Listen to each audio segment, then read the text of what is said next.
La col·lecció Rent de l'editorial Denes segueix el seu camí en l'exploració de textos religiosos contemporanis amb una peça ben singular, Déu entre les coses, antologia de poesia religiosa de Vicent Andrés Estellés. El treball, que sorprèn i emociona, s'obre amb un pròleg d'Enric Ferrer Solivares, que a més ha estat l'encarregat de fer la tria dels poemes. La sorpresa arriba, és clar, perquè, com passa sovint, no coneixem de manera gaire profunda els nostres poetes i, en general, es relaciona Estellés amb poemes de caràcter sensual i eròtic, la seva faceta més popular.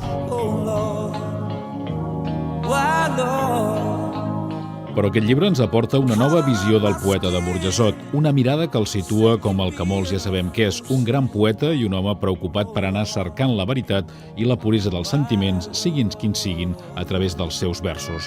Aquests poemes que ha triat Ferrer s'interroguen sobre els dubtes i les veritats de l'home i ho fan des d'una perspectiva religiosa, cercant la salvació, defensant l'esperança, reflexionant sobre molts temes d'alta transcendència. Com diu el mateix poeta, penseu, Senyor, que el mal no està entre nosaltres, cau més enllà del nostre gust, als ossos.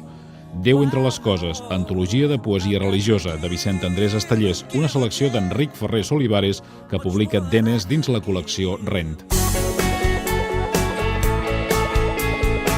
Jordi Cervera, per ICAT FM. Més informació a icat.cat.